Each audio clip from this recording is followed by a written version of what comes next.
All right, so hey, welcome everyone to the Finding Fynergy podcast. Welcome to another episode. I have another special guest. Her name is Helen. I want to give Helen the floor and a chance to introduce herself and tell you all a little bit about what she does. Hi, Kira. Hi, everyone. Thank you for having me here today. My name is Helen van Hooft. I'm a medium and I founded a spiritual community. It's called Spiritual Community Without Borders, and predominantly we are online giving events and an opportunity for people to develop and explore their spiritual nature.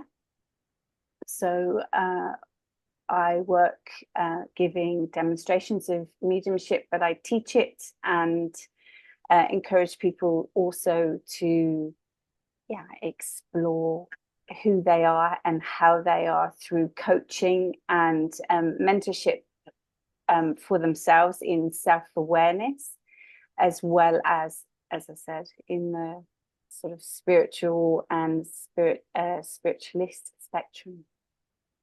I love it. I love it.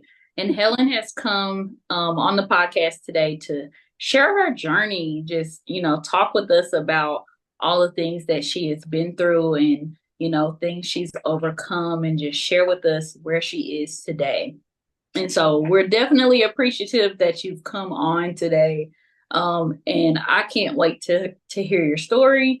I know, I have an accent to you and you have an accent to me. And some of the people that are listening are probably like, where is she from? So tell them where you're from. Originally, I'm English. So I used to live in the southwest of England, but now I reside in the Netherlands. That's amazing. That's amazing. One thing I love about this platform is that it just brings people together from all over the world. And so that's what I love. I love about podcasting and just social media and in general. But I want to kind of kick off our conversation, because we're here to just talk about your journey. And you started out by talking about your community, the spiritual community without borders. And so, as a fellow entrepreneur, I feel like a lot of our goals and visions for what we do as an entrepreneur are crafted through things that we ourselves experience, right? Right. And so, with you having a community focused on spiritual guidance, growth and development, right? That had to come from somewhere. I'm assuming. It did.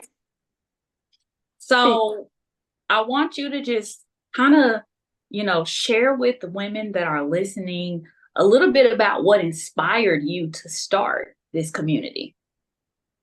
You want the honest truth, right? Go ahead. It was born out of frustration, actually. We were talking prior a little bit in the fact that, I moved from England to the Netherlands with my husband, who is Dutch.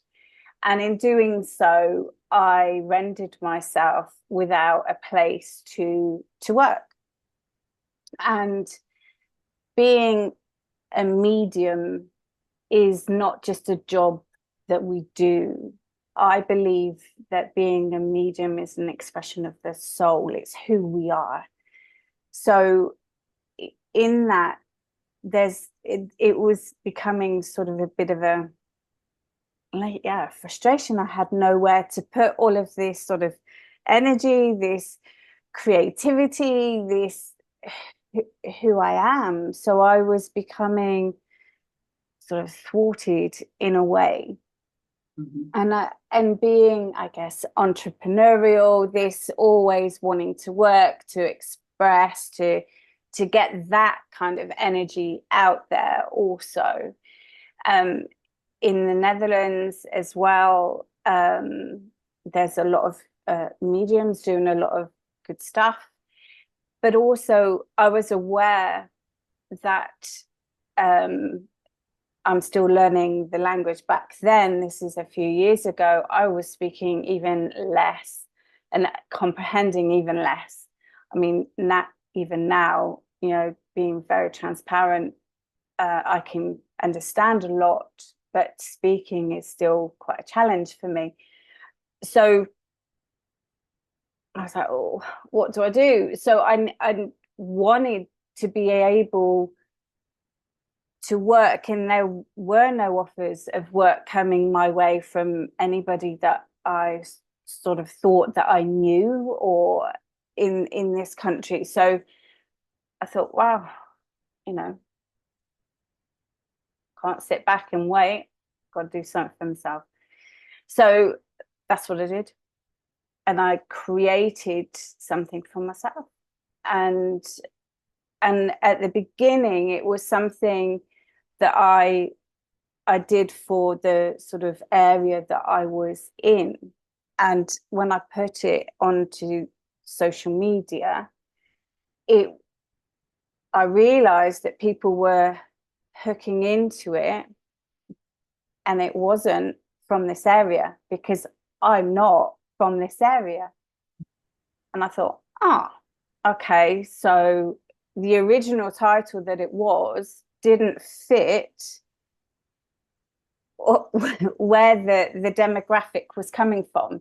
So I thought, so I sat back and I thought about the title, and I sort of sat with my spirit team, and then all of a sudden this title, A Spiritual Community Without Borders, came, and I thought, and my husband, who is always my, you know, staunch supporter but can be my fiercest critic, turned around and he said, well, that's a bit of a mouthful.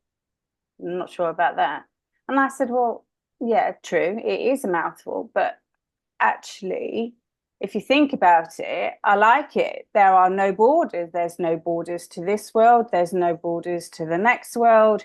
You know, we're in it, all in it together. I like what's he was like, oh, I can't argue with that. Yeah, go. Yeah, who am I to argue? So that's why it is what it is and how it came about. And then, of course, the pandemic started to come. I want to talk about, because we were kind of talking a little bit about, you know, some of the things that you have just, you know, worked through and just been through as a part of your life, right? And just kind of highlighting how all these things have impacted you emotionally, obviously spiritually, you know, that's the whole purpose of your group, right? Financially in your, you know, entrepreneurial efforts, right? Kind of start with something that, you know, was a big point of transformation for you, just in regards to your story. Financially, did you Anything, say? anything that like impacted you, you know, so significantly that it was really a part of your story and, you know, really changed your trajectory. Uh, well, I think a big one, if we go back, was 23 years ago, I think, was the birth of, well, I think any birth of your child. So becoming a mum in the first right was 27 years ago with my first daughter. That changed me significantly.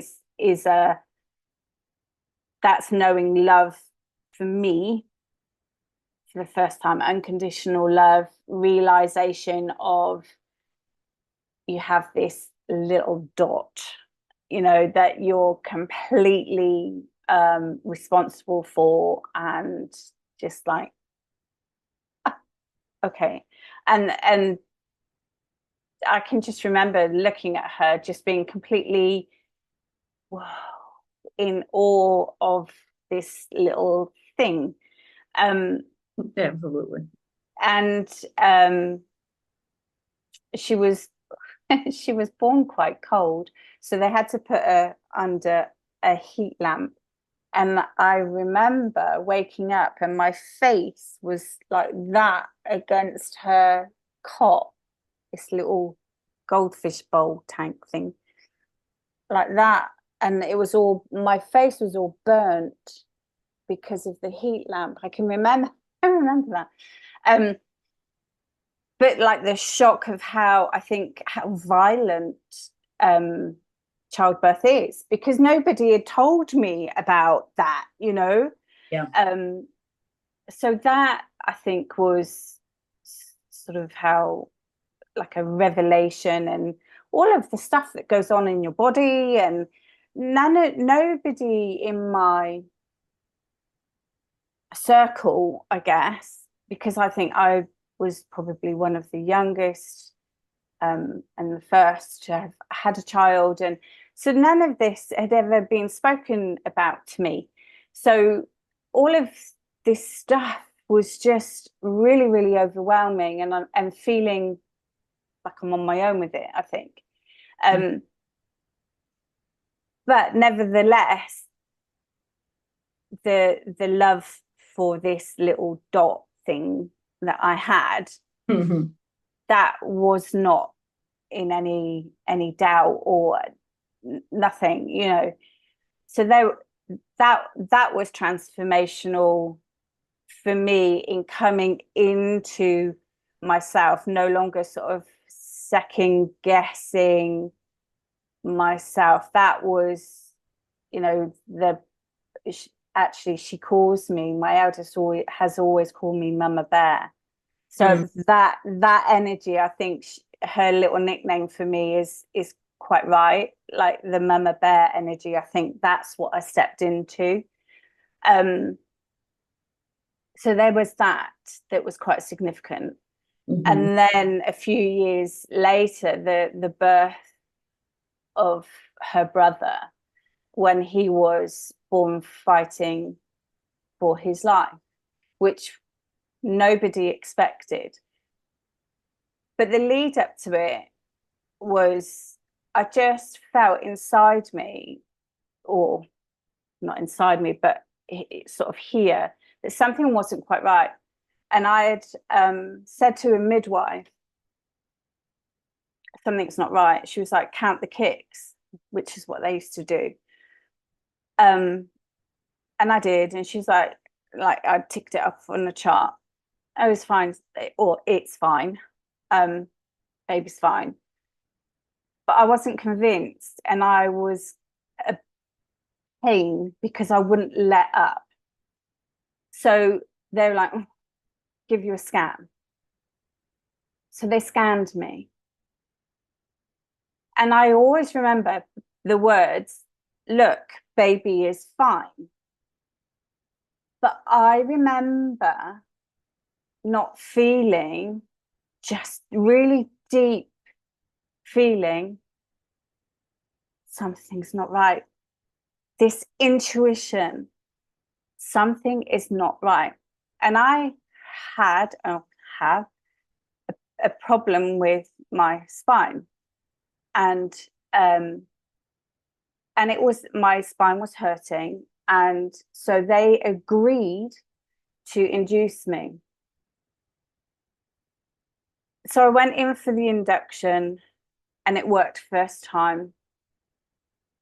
And labor was pretty quick. It was pretty, I can remember, you know, da da da da da. And he was born, placed into my arms. And I can remember looking down at him and locked eyes at him, on him. And I can just remember thinking, and as soon as I thought that, this midwife just went, I've got to take him. And I went, why? And she said, something's not right. And her first action, she just whipped him straight out of my arms and took him to a very newly opened SCBU, so a special care baby unit, that it just literally opened, I don't know, a couple of months before he had been born, to place him on some oxygen because he wasn't breathing very well. And I was left alone on my own. and I was thinking, well, what do I do now? Because nobody checked on me, no, nobody did anything. So I thought I'd take myself off for a bath, and so that's what I did. But I can remember eventually coming back, or being going to the ward, and I wasn't allowed to see him because they were sort of trying to get him to settle, and he wasn't doing that great. I can remember that, and we then had to go to another hospital, and I can remember them saying, you know, again, he didn't do very well, and we had to go to another hospital because I basically had been woken up at that second hospital saying, get to your baby's bedside, he's taken a turn for the worst. And that's, you know, and I can remember going into that room and seeing two nurses, you know, one with the bag and the other with the pumping him to keep him alive, and then the obviously the consultant and the somebody else, obviously very worried. And I can remember, it's clear as day, thinking to myself, Corey could have ironed his shirt. And what I know, because I felt so guilty afterwards, I felt so guilty thinking that about a medical care officer, you know, fighting to keep my son alive. He did survive. But I can remember, because we went back to that hospital a few days, well, about a week or so later, in his journey to recovery. And I can remember talking to a nurse and saying, I feel so guilty thinking that about him. You know, I feel really, really bad, beating myself up about this thought that went through my head. And she said, no, don't. She said, that's your brain doing that. She said, because you are on this overwhelm, your brain is gone and reached for something that is really familiar and really normal for you to cope with. So you couldn't cope with what you were seeing, so it coped with the unironed shirt. And I'm like, oh, okay, that makes sense. So yeah, we then moved to another hospital, a city hospital. And yeah, it was tricky. It was really tricky for a few days. He was sort of, I think, several machines keeping him alive and whatever. But now he's a strapping 23-year-old Hulk of a Man, that's amazing. man. Yeah, he's a man. Love that. I love that. Man, that is definitely quite an experience, you know, and a difficult one to go through. From Yeah. from what I heard, it sounds like you had to go to two or three hospitals. So he was born in one, and then we went a few hours later, we went to another, and then a few hours after that, we were at another one. So Yeah, three hospitals, you know, and just kind of hanging in the balance in between.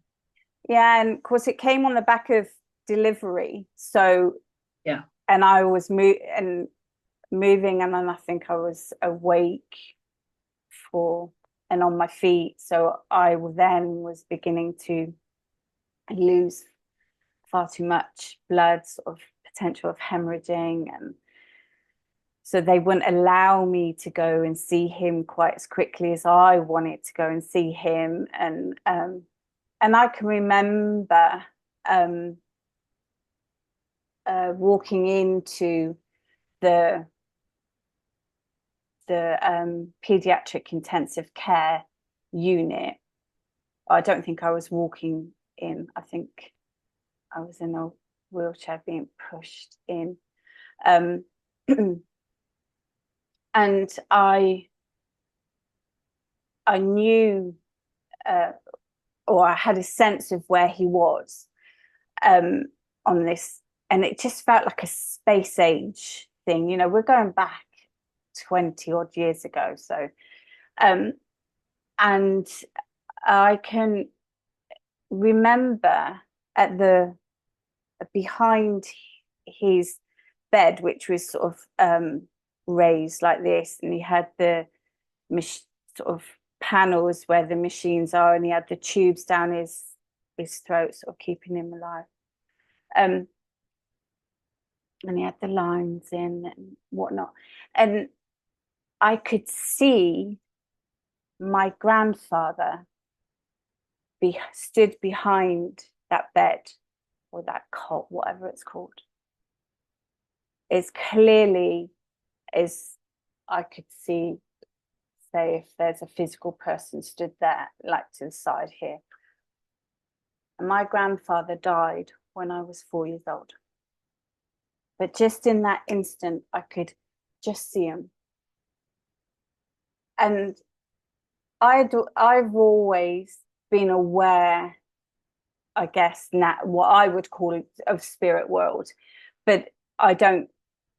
Now I would call it spirit world, but back then I wouldn't have, and when I was growing up, I wouldn't have termed it that.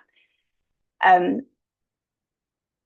for that, I was like that. But as I focused, my physical eyes, I guess, it was gone. But I know what I saw because it's as I remember my grandfather to be. And I thought, whoa. And in that moment, all of my nerves, my anxiety, obviously the fear and the dread,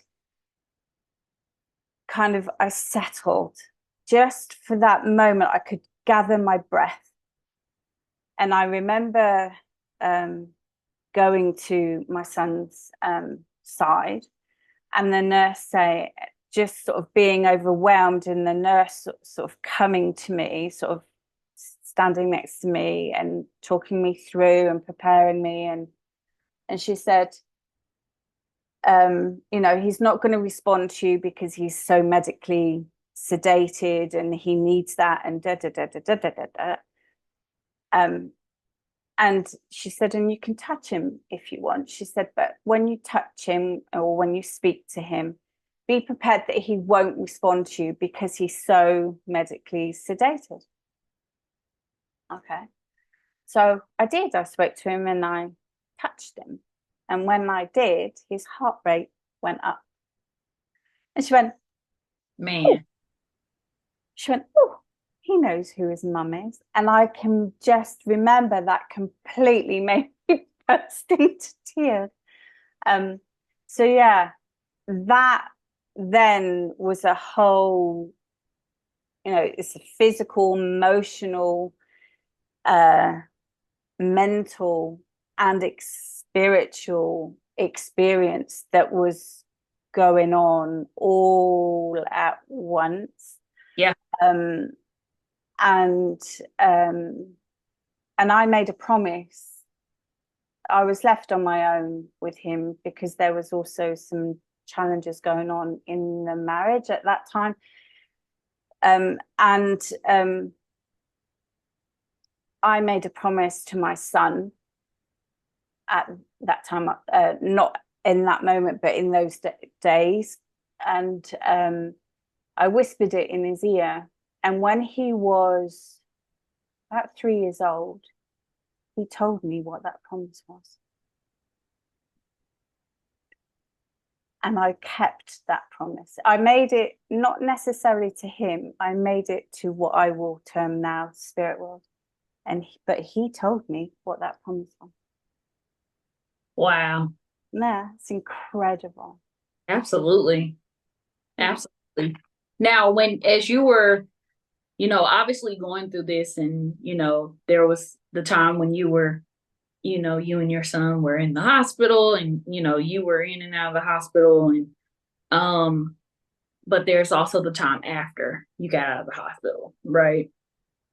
Yeah. How do you manage emotionally during this time? It was a challenge because obviously we're going back over 20 years, so it wasn't handled quite like it is today. Um, and there were other things going on as well. So there was a lot to deal with. Just got on with it. I just got on with it because you really didn't have. I also had my older daughter, so you just didn't have time, and he also was still quite poorly. He wasn't robust. So really my focus wasn't necessarily on me. It was more, if anything, if I recall it correctly, it was more survival mode of me, of getting through, getting him through, ensuring my daughter was okay, just getting on with it. And I think it really all hit, I would say, probably 2 years after the divorce. Wow. It was, so he would have been probably 4 years old at that point, and my daughter was probably 6. No, she was older, 7. All these things happening at once, right? Yeah. It makes things more of a challenge and more emotionally wearing, more emotionally draining, right? Having to fall back on, your spirituality. So, at what point in your journey did this become a focal point or, maybe a way to deal with things that you were going through? My spirituality, uh, it was there. It even in the first marriage, it was very much all through my life. It was there, but it was not understood. Um, it would show itself in ways that um, I would say things about people or to people that could sort of shock them and take them back. And I have no idea where or how I would know that about them. I can remember a friend, um, just different things that I would just have an awareness or a precognition that something was going to happen, or there was something about them, and yeah, like a sense, like, and if I ignored it, it would tend to land me in some kind of hot water, or get me in trouble, or do, Yeah.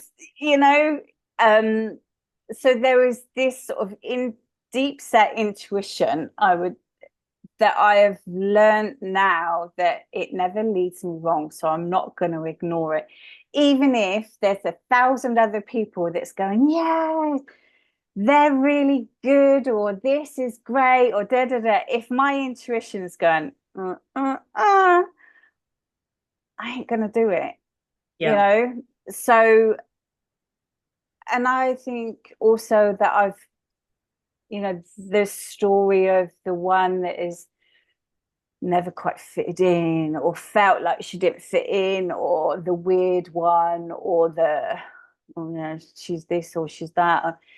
That story kind of resonates in my long history, or whatever. so you've got all of that going on, and I can remember a really strange, there's an incident of in my work, I helped somebody in my work, uh, in the bank. I was working in the bank, and I came in from my lunch break, and there was a present for me to say thank you for helping them, which was very nice. But it was like, I opened it, and it was a deck of tarot cards, and I'm like, what is this?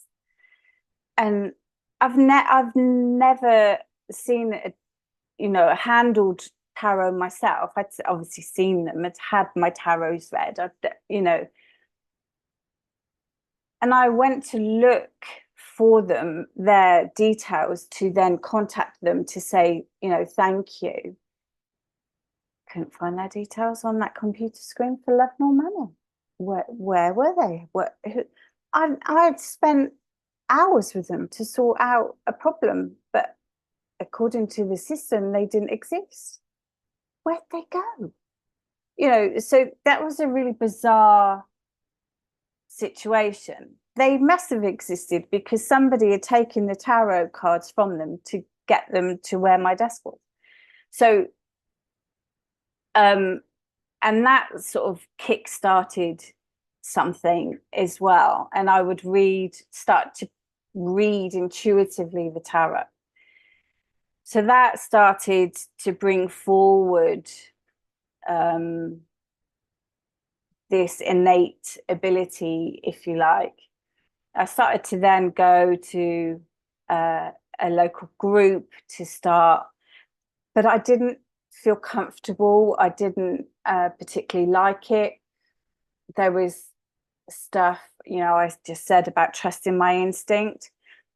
I just didn't feel comfortable. I didn't like the energy of it. So I went other places, and I still just didn't like it. And I eventually, after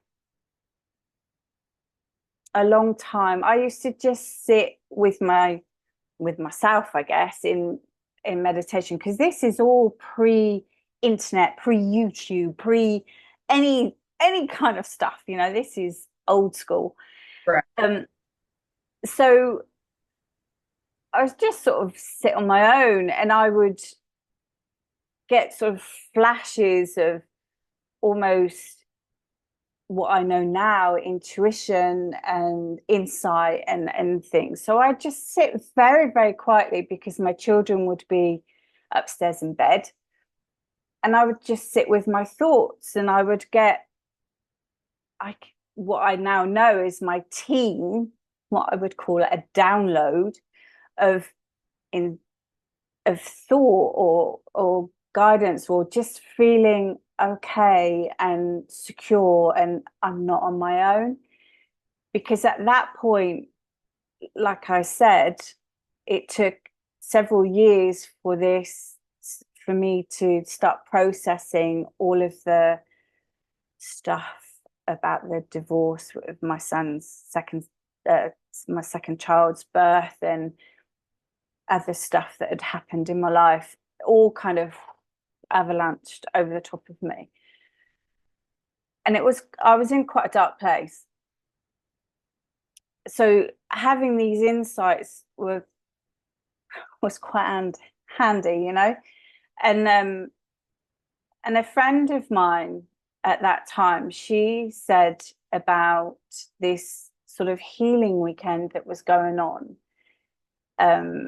It wasn't around the corner. It was a bit of a trip, but let's go. So we went, and I loved it, and the children loved it, and it became a thing. The person at that time that was running it said, "Oh, come, I do like a development and awareness circle. Why don't you come?" And I went, and it was the same thing. I didn't particularly like it. Not them, not the organizer of it. I thought they were all right. But some of the participants, it just didn't feel like it was for me. But in connecting there, I listened to some stories that they were saying, and he talked of a newspaper called the Psychic News. I thought, oh, okay, I must pick that up. And I didn't. I never did. So life moves on. And so we fast forward several years, and I've been on my own and just accepting of who I was. And I'd sort of gone to college as a single mum, and learned holistic therapies, done, gone self-employed, and now I'm several years later remarried, happy, settled, and Psychic News comes in. It's in the post in the newsagents where we now live. I'm like, pick it up. And in there, I read an advert about this college, and I think, oh, so and so spoke of that. So I go home to my husband, and I said to him, tell him the story. Who he'd been to the healing weekend a few times, and it's my birthday coming up, and he ain't got a clue what to buy me, typical. And so I said, if you want to buy me something, there's a weekend. That's my birthday. That's my birthday. You can buy it. Oh, all right then. So I go for this weekend to this Arthur Fynergy College. And I feel like I walk in the doors, one person gets spat out at the end of the weekend, completely different. Because it's just fantastic learning, development. But I never knew that the term that they put on me is a medium, and how they sort of train you, how they teach and develop, and it's all to do with the Spiritualist National Union of the UK. How that worked, I never knew something like that existed, but it fit because it was common sense. It was based, they could explain things instead of saying, well, I don't know. If I asked a question, how does it work?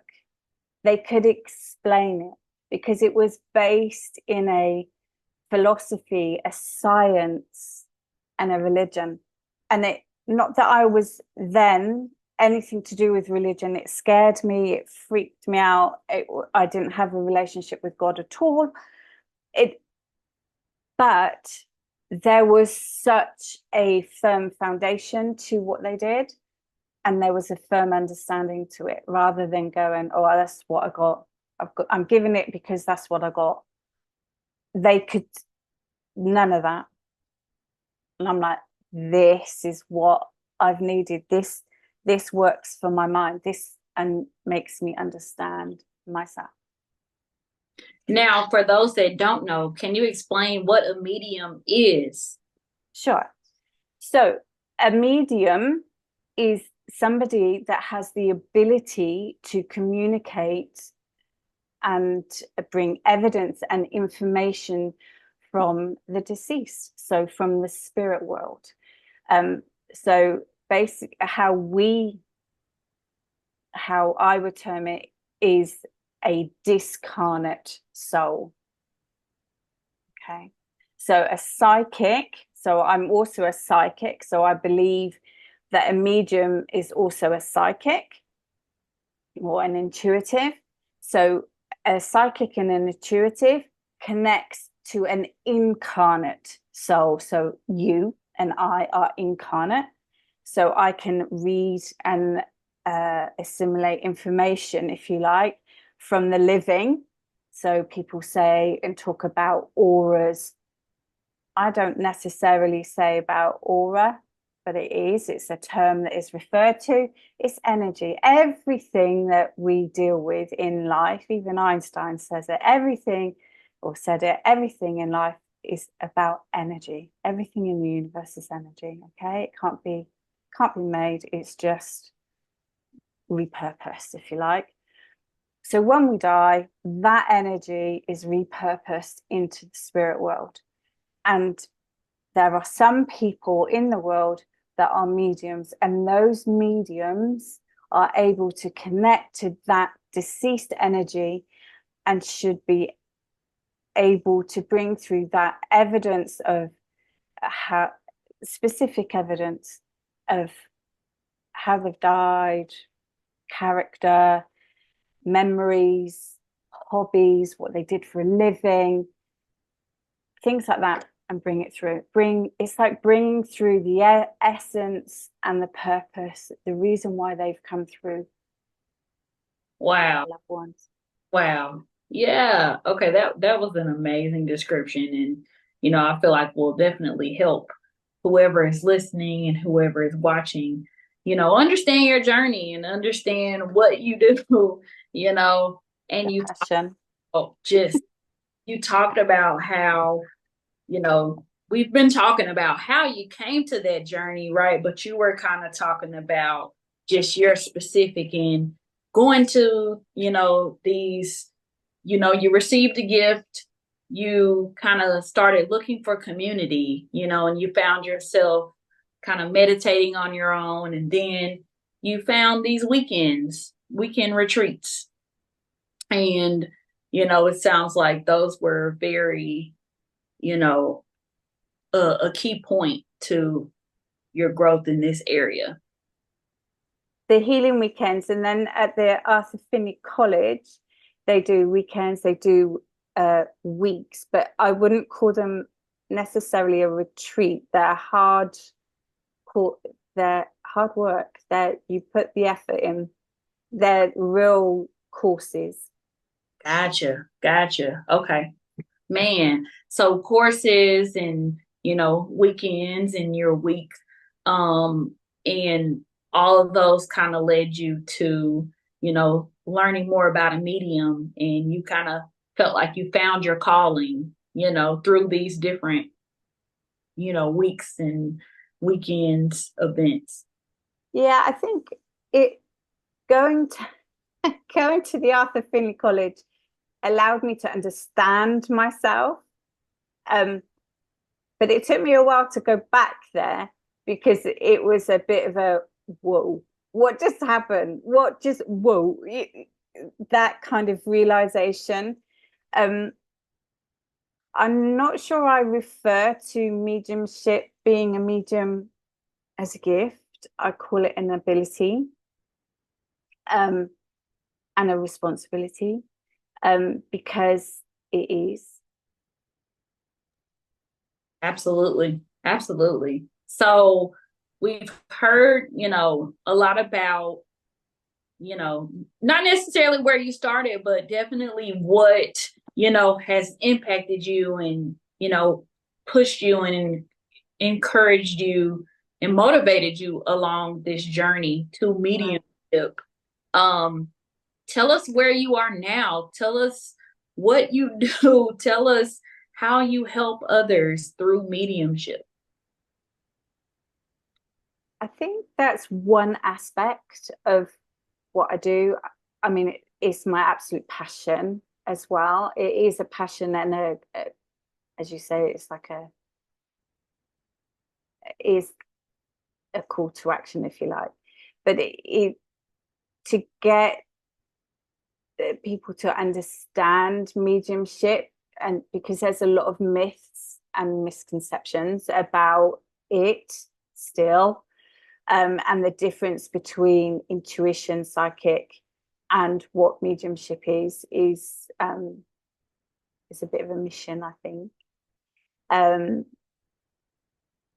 what I do is obviously teaching that, because there's so many exercises and developments, and because mediumship is a lifelong learning. You can always develop and work on that and your intuition. But alongside that, I believe with your intuition, that's also about your own self-awareness of who we are and how we are. Because I believe once you get into knowing how you tick, that's where your intuition is. That for me is who we are.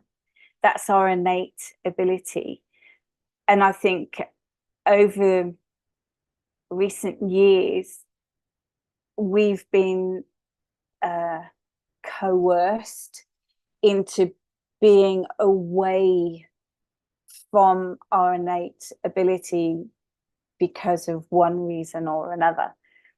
And if we come back to our intuition, our core self, I believe that there'll be less discord, less fracture, and perhaps less illness, whether that's emotional, mental, and perhaps even physical, I don't know. Because it's how we're designed to be, because our central nervous system hasn't made the leap as quickly as what technology has. So we're still all fired up about that email and stressed about the pressure from whatever has come in, whether that's email or social media or text or whatever. And our central nervous system is probably thinking that it's a woolly mammoth or whatever that is coming after us, because we haven't evolved like it. And although we think it's funny, our bodies don't, so that stressor is a reality, although, and it hasn't differentiated. And that for us, I think we need to get back into ourselves. And it doesn't have to be these mega long practices of an hour sitting meditating. It can just be a 10-minute download. Put down your phones, step away, either, if you don't have a garden, step out somewhere, breathe in some fresh air, and just literally just take some breaths. It doesn't have to be these mega long practices in order for you to start feeling better about yourself. It has to work, in my mind, it has to work for you. And we're all different, all of us. We're all designed different. That's the beauty of humanity. What works for me is not going to work for you, Kira. Right. We can't do a one fits all approach. We have to do it individually. Yes. And that's my passion. That's what I coach. That's what, if you come to me for any kind of coaching, mentoring, or a reading, that's what I'm going to give you, is a unique experience, because one size don't fit all. Absolutely. Absolutely. So from, what you just said, I discerned that, you're teaching women how to feel better about themselves. Absolutely.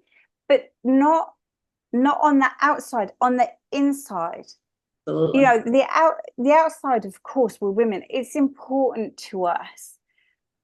I don't negate that for 1 minute. I mean, you've only got to look at me. I've got my nails done. I've made sure I've done my makeup to get on screen. Right. Yeah, vain.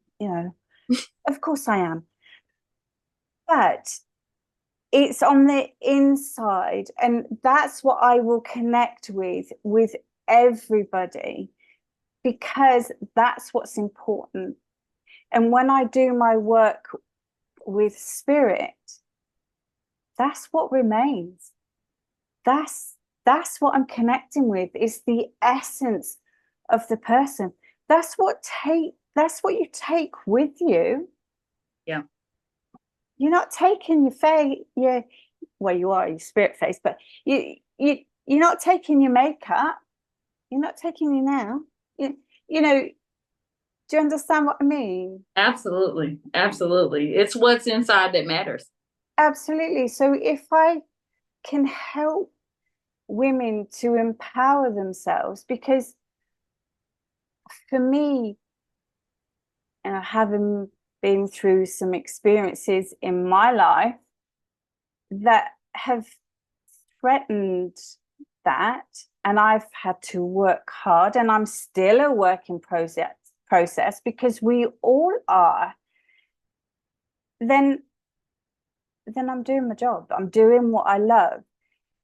Those, what I call those eureka moments, to see a woman on the screen that just goes, oh yeah, I get it. Or, when their smile lights up their face, and it's genuine, and I'm like, yeah, that'll do me.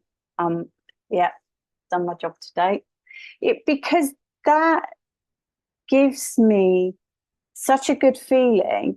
Like when I had my businesses in the UK, and they used to walk out of my door feeling better than when they walked in. Yeah, okay, they perhaps might have had an emotional moment, crying or whatever, but that for me was a compliment, because I'd created a safe space for them to let go. We all need that, don't we? Oh, 1000%. 1000%. And I love how, you have a focus on, women empowerment. Like you were saying, that's such an important piece that all women need, even if they don't recognize that, they need these tools. And that's what you're offering, is tools. You obviously believe in community, just, based off of your community, the spiritual community without borders. So that combination of women empowerment, and community is, Absolutely. yeah. So, I mean, it sounds amazing. It sounds amazing. Now, if someone was interested, how would they join your community, or how would they work with you, to pursue coaching or reading, or tell us more? They can reach me. The spiritual community has a website. It's www.sc-wb.org. Sorry about that. And we have a Facebook group. It's a private group, so everything, if you wanted to post, everything is in there, and that is Spiritual Community Without Borders private group. There's a page, the same name, that's a public page. I have a website, helenvanhooft.com, so you can reach me either way on those mediums. Instagram is exactly the same, Helen van Hooft. And the Instagram for spiritual community is SC Without Borders. And we're going to include all those links below. You tested my brain. I know. And because That's a lot. We're definitely going to include those links below. So if you're, Thank you. yes, if you're interested, in joining those communities, or following Helen, definitely make sure to connect with her, on Instagram, on Facebook, visit the website, for the group, visit her personal website. Helen, it sounds like you have some amazing things to offer. Um, Before we end, I want to tell, our listeners and our watchers a little bit more about what I have to offer. So, I too believe in empowerment and, women empowerment in community. Um, Again, like you talked about, that's such an integral part of our personal growth and development. And we just simply can't do this alone, right? Even through your story, and all of the things that you've come through, one thing that I heard from you was just, there was a point in time where you didn't have community, where you felt alone. And that's a key part of what motivated you, to pursue, mediumship and coaching and just pouring back into women. And so I wholeheartely believe in that. One of the ways that, I want to serve women is through the Fynergy membership. And the Fynergy membership is it's a monthly membership for women who are looking for, growth, and it covers all of the areas of a woman, right? There's so many parts to us, right? We want to be entrepreneurs. We want to, be career women. We want to be financially stable. We want to be emotionally stable. We want to be physically fit and well. We also want, that spirituality piece. And so this is a community for women who are looking for growth in that. And so we have, live online events through Zoom. So you can join from the comfort of your home. It beats having to get all super cute and, getting out, gussying up. And so we just connect through Zoom events. We also have a Facebook group without the Facebook, because we all know how noisy Facebook can be. So we just empower each other. We have discussions in there. And then also the Fynergy membership has a personal development library that you can access at any time, with podcasts, blog posts, downloadable ebooks, and videos and courses, all geared towards helping you grow in all of these areas. And, I definitely want to encourage any woman that's interested in personal growth and development, right? Whether it's, checking out Helen, and her offerings, or it's checking out, my offering through the Fynergy membership, reach out and get community. That's the whole point of this podcast. It doesn't matter which way you go, but just do not go through your journey alone. And so, to end, I want to give Helen the floor to see if there's anything else she wants to share. And Helen, I just want to thank you for coming on today, being vulnerable, sharing your story. It's not easy to be on the front line and get questions asked. She had no idea what questions was going to get asked to her today, but you did amazing. So we thank you, and let us know anything, else that you feel like would be helpful for the listeners and viewers. Well, thank you. Thank you for having me. I mean, there's still more. We touched on the big thing, but we didn't mention it today. But what you do and what I do is the community side of it. I think there are big things that we go through in life as women, and to the way that society is, we're very very much individual. So to bring it back for more community, now, women with women, that huddle in empowering, then I think there's strength in that, not just community, but there's strength, there's stories to share. And instead, in sharing our stories, we not only empower, but we allow for us ourselves to live on in other ways. It's like, just, there's comfort, and there's this feeling of going, oh my gosh, I'm not failing.